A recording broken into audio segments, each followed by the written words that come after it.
Vamos à prova 2 na tela. O termo sinergia foi usado originalmente por Ruth Benedict para se referir ao grau de cooperação e de harmonia interpessoal em uma sociedade. Sinergia significa ação combinada ou cooperação.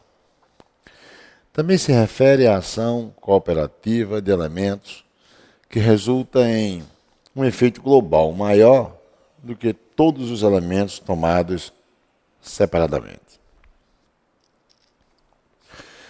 Sob condições de baixa sinergia social, o sucesso de um membro causa perda ou fracasso de outro. Por exemplo, se cada caçador reparte sua presa apenas com a família imediata, é mais provável que a caça se torne fortemente competitiva. Sob elevada sinergia social, a cooperação atinge o máximo. Um exemplo seria um grupo caçador análogo, com uma única e importante diferença: a divisão comunitária da presa. Nessas condições, cada caçador beneficia-se com o sucesso dos outros. Sob alta sinergia social, o sistema de crença cultural reforça a cooperação e os sentimentos positivos entre os indivíduos e ajuda entre os indivíduos. Aliás, sob alta sinergia, social, o sistema de crença cultural reforça a cooperação e os sentimentos positivos entre os indivíduos e ajuda a minimizar os conflitos e as discórdias. Com relação às ideias e às estruturas linguísticas desse texto, julgue os seguintes itens. Preservam-se a correção gramatical e a coerência das ideias que se desenvolvem a partir da definição de sinergia, ao se acrescentar o seguinte trecho ao final do texto. Já sob baixa sinergia, as ações entre os membros, ele quer que você veja se esse fragmento daria continuação ao texto. Não é isso? Deixa eu ver. Eis o texto. Eu vou mostrar a você paralelismos que há nesse texto. Ele começa a definir o que é a trazer informações sobre sinergia.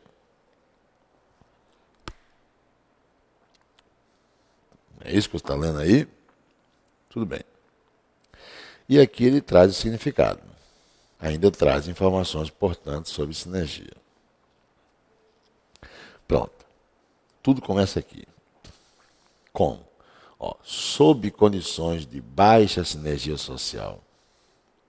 E aí vamos dar evidência à ideia de baixa.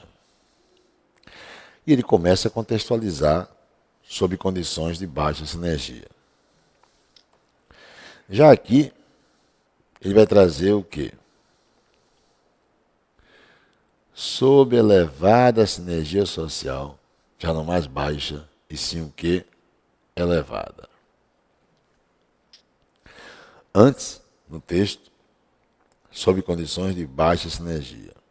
Agora, sob elevada sinergia. Então, eu tenho ideias opostas. Quando encontrarmos ideias opostas no texto, você vai dizer que você está se deparando com a sintaxe de tensão.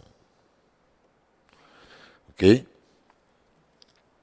O que contextualiza a sintaxe de tensão no texto é você encontrar ideias contrárias, ideias opostas. Elas são importantes Por quê? Que elas proporcionam no texto uma estrutura bifurcada. Você passa a ter referenciais ou referências que se opõem. Ok? Isto, o autor, quando emprega a sintaxe-tensão, é para não deixar o texto restrito a um ambiente.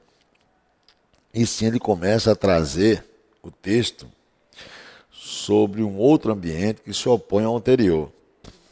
Isso constitui um paralelismo. Então, vamos lá. Sob baixa e sob alta. Quando você continua o texto, ele diz, sob alta, ele retoma, retomou? Está faltando agora sobre baixa para compor um outro par. Porque se você pegar o texto do começo, o texto começa aqui. Depois, ele continua a trazer informações sobre sinergia. E agora ele começou. Baixa, elevada. Alta, falta o quê? Baixa. Quando ele diz, preservam-se a correção gramatical e a coerência das ideias que se desenvolvem a partir da definição de sinergia, ao se acrescentar o seguinte trecho. Bem, ele vai acrescentar algo que forme o par com alta, terá que ser baixa. Quando ele diz sob, então ele formou o par com o anterior. Né? Que ele havia dito o quê? Inicialmente. Vamos lá, o texto está aqui, né? Baixa casou com elevada.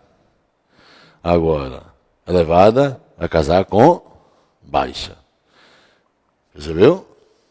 Formou o par. E o que se diz aí, já sob baixa sinergia, as ações entre os membros do grupo tendem a acirrar conflitos e discórdias. Bem, o que ele diz realmente se contextualiza coerentemente. Está verdadeiro. Ok? Questão 2. A questão cobrou paralelismo, não foi? Paralelismo. Vamos à questão 2. Na linha 4, preserva-se a correção gramatical do texto, bem como a coerência entre as ideias, com a inserção do artigo 1 antes de ação. O artigo 1 antes de ação. Mantendo o sinal indicativo de crase em para indicar a presença da preposição a, claro, exigida do termo regente se refere. Deixa eu ver. Fragmento é esse. Também se refere a quê? Se refere à ação. Bem, referir-se a algo, verbo transitivo indireto, pede a preposição a. E claro, o que segue é o objeto indireto, constituído por 3 classes gramaticais: a preposição, o artigo e o substantivo. É isso? O que é que ele diz? Na linha 4, preserva-se a correção gramatical do texto, bem como a coerência entre as ideias, com a inserção do artigo 1 antes de... se eu inserir o 1 antes de ação, eu não vou poder preservar a correção gramatical, porque teria que sair o acento grave. Ele diz, mantendo-se o sinal indicativo de crase. Como é que eu vou, ao usar o 1 aqui, também se refere a 1, como é que eu vou manter o acento grave, já que aqui eu tenho a preposição a com o artigo a. Preposição se manteria, artigo teria que sair. Porque não tem como você usar, raciocina, um artigo definido com o termo uma indefinido. Ou seja, se pensar na estrutura da bifurcação, uma sintaxe de tensão existe.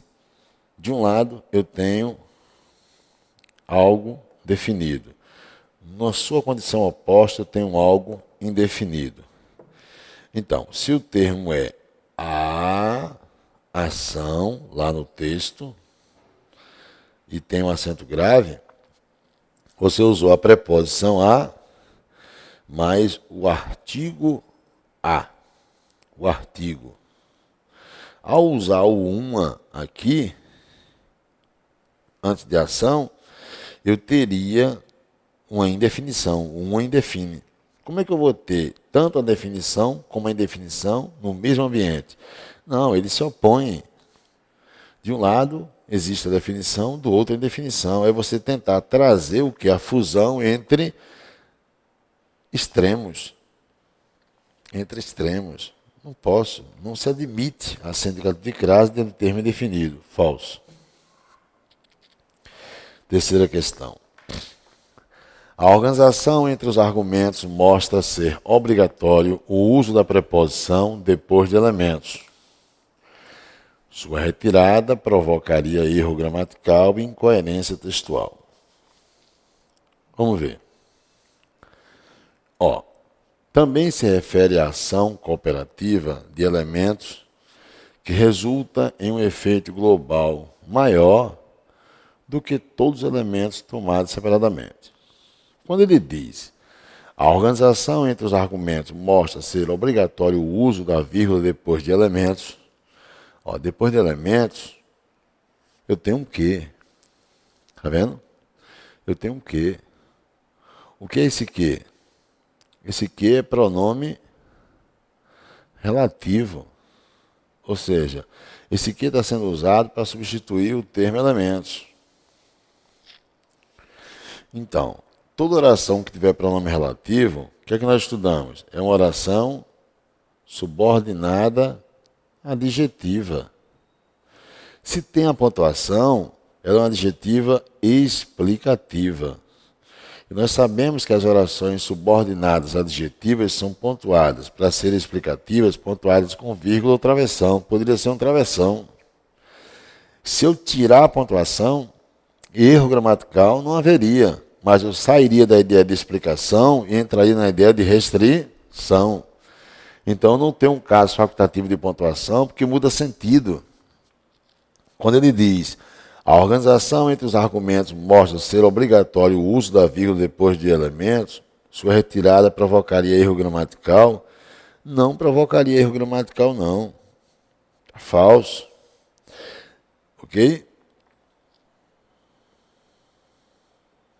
Eu só mudaria, sairia da ideia de incoerência, não seria incoerente, não. Haveria mudança de sentido, eu sairia da ideia de explicação e entraria na ideia de restrição. Sai da ideia de explicação, entra na ideia de restrição. Então está falso o item 3. Agora, seria incoerente se eu fizesse isso aqui, vou mostrar a você. Li a Constituição Federal do Brasil, que é a Carta Magna. Aqui, meu patrão, estou sendo incoerente. Porque se você pegar essa oração que eu estou grifando, ela é uma oração que tem pronome relativo, mas essa não pode ser restritiva. Entendeu? Não pode ser restritiva. Esse que representa o termo anterior. Então, esse que é pronome relativo. Eu tenho uma oração subordinada também adjetiva. Lembra? Toda oração com pronome relativo é oração subordinada adjetiva. Só que, neste caso, ela não me dá poder de restrição. Como é que eu vou restringir se ela é a única? Só tem uma carta magna, que é o que eu citei antes, a Constituição Federal do Brasil. Então, essas orações que trazem valor absoluto só podem ser explicativas. A vírgula é que, ao ser empregada, mantém coerência textual. Sem ela seria incoerente. Já aqui não. Nesse exemplo, ela poderia ser explicativa e poderia ser restritiva. A pontuação indicaria. Ok? Está falso ao dizer que a retirada provocaria erro gramatical e está falso em dizer que a retirada provocaria incoerência. Não, só haveria mudança de sentido. Falso. Questão número 4. A forma verbal torne está condicionada à estrutura sintática em que ocorre.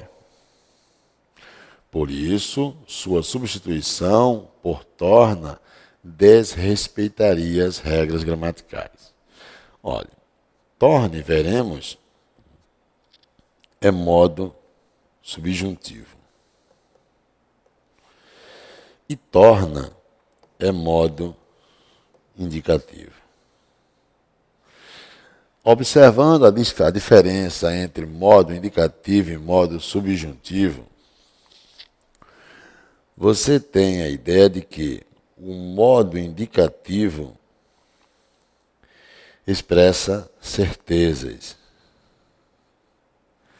e o modo subjuntivo expressa o contrário, incertezas. Não é assim? Enquanto o modo indicativo expressa certezas, o modo subjuntivo é o contrário, vai expressar incertezas. Quando o concurso diz a forma verbal torne está condicionada à estrutura sintática,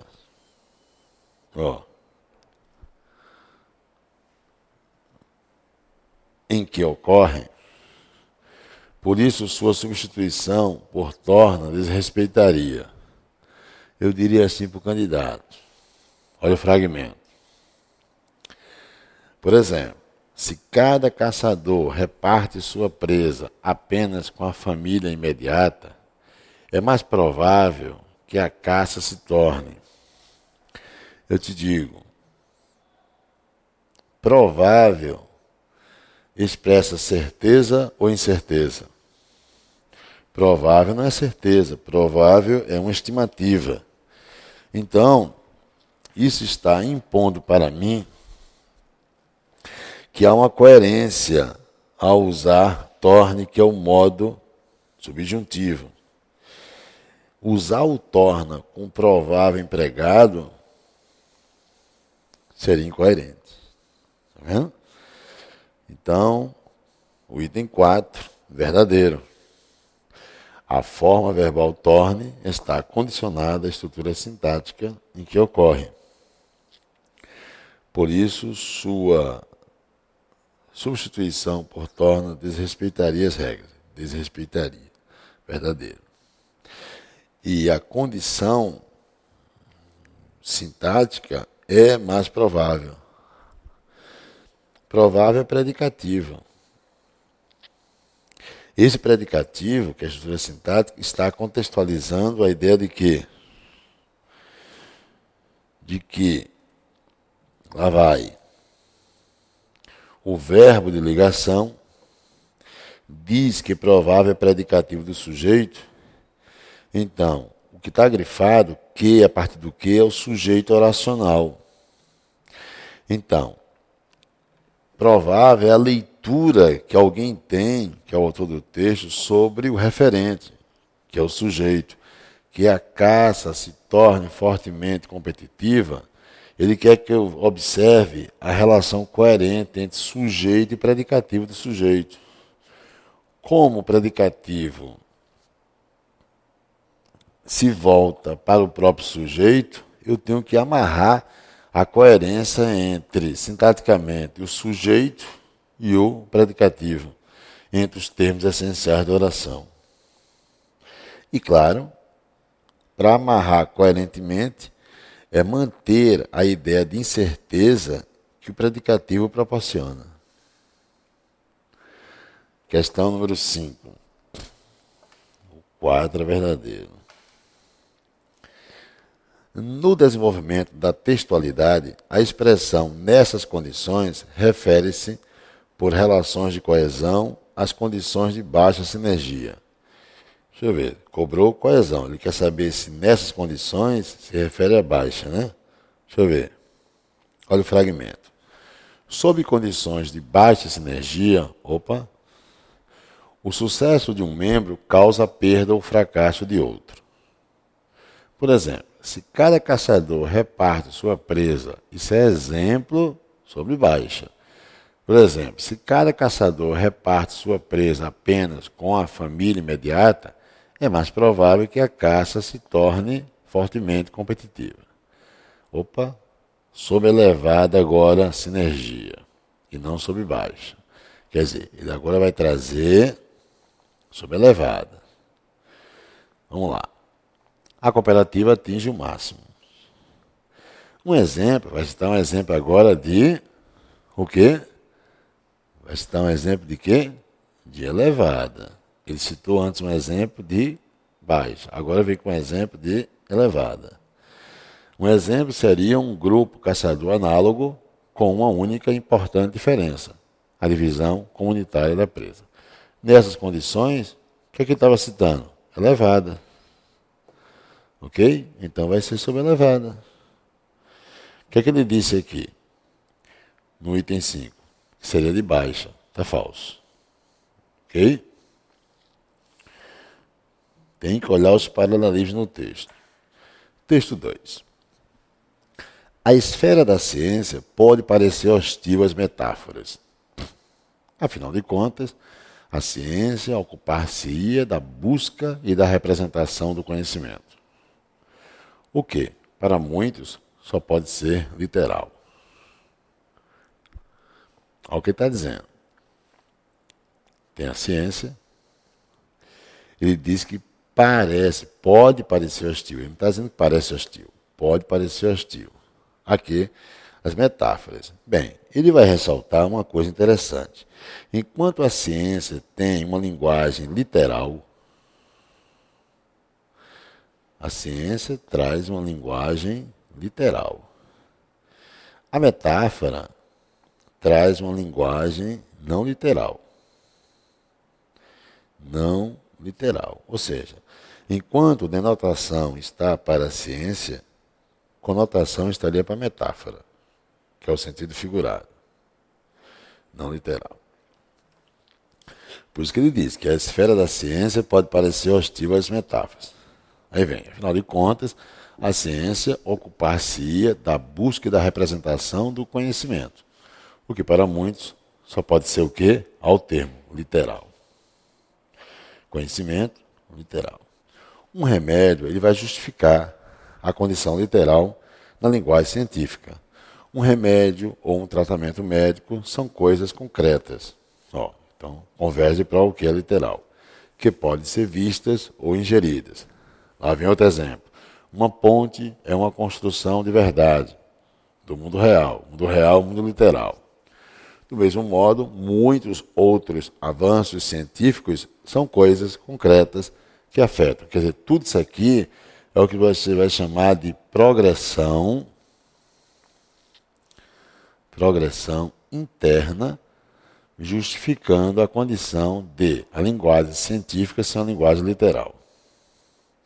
Sendo concretas, então isso aqui vai justificar a condição da linguagem científica ser literal. Sendo concretas, ou seja, por serem concretas, já que os exemplos antes, aqui, enumerados, os exemplos enumerados, esses aqui, enumerados, são exemplos enumerativos, né? Justificam o que? A condição da linguagem científica ser literal. A razão foi essa. Ele retoma, por serem concretos, então isso é uma causa. Ele vai cobrar isso lá na questão. Sendo concreta, não haveria necessidade de metáforas para pensar, descobrir ou comunicar essas coisas. O que talvez não esteja claro para aqueles que possuem tal visão inocente ou leiga da ciência é que antes das descobertas e das invenções, a intenso trabalho de pesquisa. Quer dizer, antes da descoberta da invenção, há trabalho de pesquisa no laboratório. E que esse trabalho tem uma base, Então a metáfora não é descartada. Está vendo? Para se iniciar uma produção científica. Sem essa base, não seria possível teorizar, pesquisar, comunicar, nem produzir ciência. E aí vem a questão. 6. O tempo verbal empregado em ocupar-se-ia indica que se trata de uma afirmação condicionada pelos argumentos a respeito da ação de ocupar-se, para sugerir que, de fato, não se realizam esses objetivos. Olha,